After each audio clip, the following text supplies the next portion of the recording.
Kanalımdan ve mutfağımdan hepinize sevgiler, selamlar. Bugün sizlere az malzemeli, nefis bir kahvaltılık tarifle geldim. Malzemelerim hazır.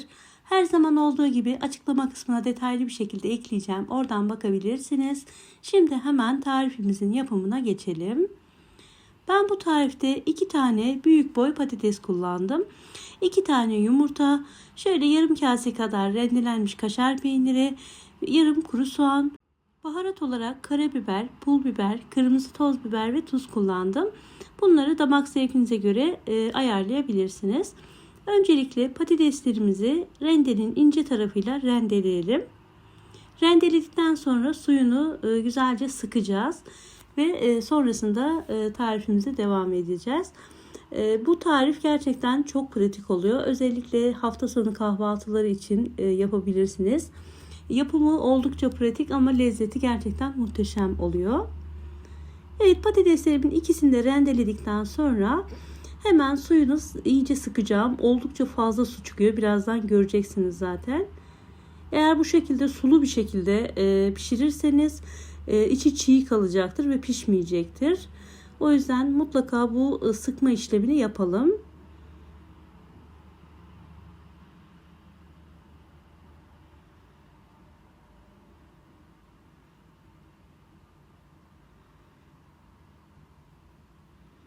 Evet, gördüğünüz gibi oldukça fazla suyu çıktı.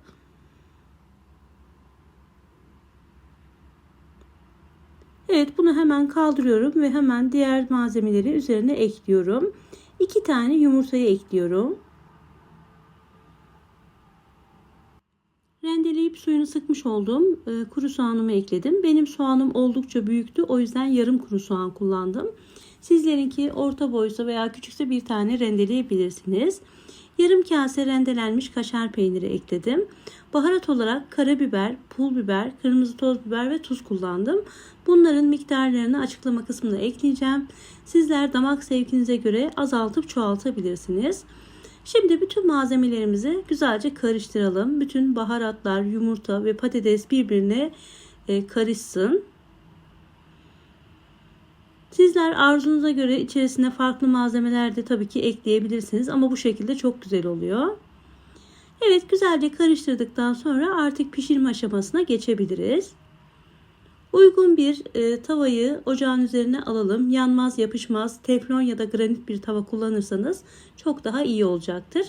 Yaklaşık 2 yemek kaşığı kadar sıvı yağını tavama aldım ve tamamen ısınmasını sağladım. Ve şimdi hazırlamış olduğum bu patatesli karışımı tavaya boşaltıyorum. Bu aşamadan sonra artık ocağımızın altını en kısık ayara almamız gerekiyor. Ağır ağır kısık ateşte ve güzel bir şekilde içini çekerek pişmesi gerekiyor. Şunu da belirtmek istiyorum. Ocağımın en büyük gözünde pişirdim ama en kısık ayarında pişirdim. Eğer yüksek ateşte pişirirseniz dışı hızlı bir şekilde kızaracak ve içi çiğ kalacak. Buna dikkat edelim lütfen. Şimdi üzerini bir spatula ile düzeltiyorum. Her yerinin eşit bir şekilde olması için. Bir tarafı ince, bir tarafı kalın olursa yine aynı şekilde bir tarafı çiğ kalır, bir tarafı çabuk pişer. O yüzden buna da dikkat edelim. Kenar kısımlarını da bu şekilde düzelterek tam bir börek görünümünde olmasını sağlayalım. Daha sonra tavanın kapağını mutlaka kapatalım. Bu şekilde kapalı vaziyette pişecek. Yaklaşık 10 dakika sonra altı kızarmış oluyor.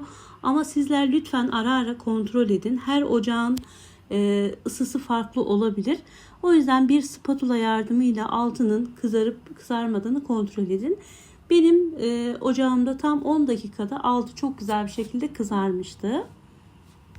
Ve yine ben dediğim gibi 6-7 dakika sonra bir de kontrol ettim ve tekrar kapağını kapattım. Şimdi artık 10 dakikanın sonunda tekrar bir kez daha kontrol ediyorum. Gayet güzel bir şekilde altı kızarmış. Şimdi üzerine bir tabak kapatacağım. Tabağı da çok hafif yağladım rahat bir şekilde ters çevirmek için. Dikkatli bir şekilde çevirelim. Ve tavaya bırakmadan önce şöyle biraz daha yağ gezdirelim. Yaklaşık 1 yemek kaşığı kadar. Bu şekilde alt tarafı da kızaracaktır. Tekrar tavaya bırakalım. Gördüğünüz gibi börek görünümünde harika bir tarif oldu. Şöyle hafif sallıyorum yağın her tarafa eşit bir şekilde dağılması için.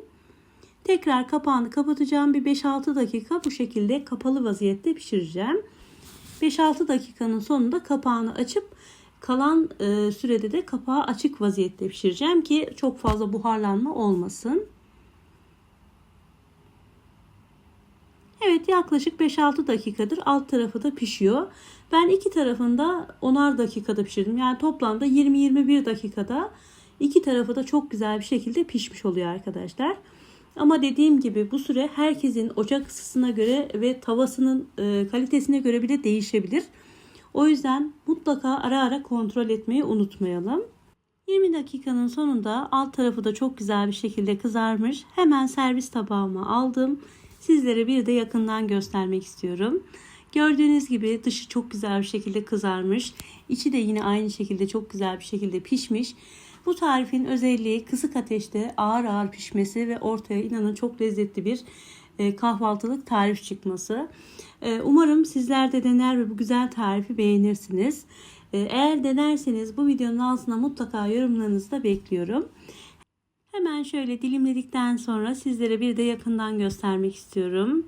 İçi çok güzel bir şekilde pişen, çok lezzetli, harika bir kahvaltılık tarif. Ama mutlaka sıcak sıcak servis edelim. Soğuduktan sonra lezzeti kaçacaktır ve o istediğimiz lezzeti yakalayamayacağız. O yüzden mutlaka yapar yapmaz servis edelim. Gördüğünüz gibi gayet güzel bir şekilde pişen harika bir patates omleti oldu. Çok az malzemeli ve çok lezzetli bir tarif. Eminim sizler de denedikten sonra çok beğeneceksiniz.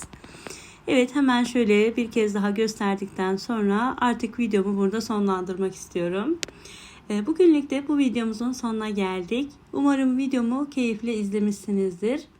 Bana destek olmak isterseniz eğer videolarımı gördüğünüz zaman beğenmeyi, yorum bırakmayı ve arkadaşlarınızla paylaşmayı unutmayın lütfen. Bu şekilde bana destek vermiş olursunuz ve videomda sizin sayenizde daha çok kişiye ulaşmış olur. Şimdiden destek veren herkese gönül dolusu teşekkür ediyorum.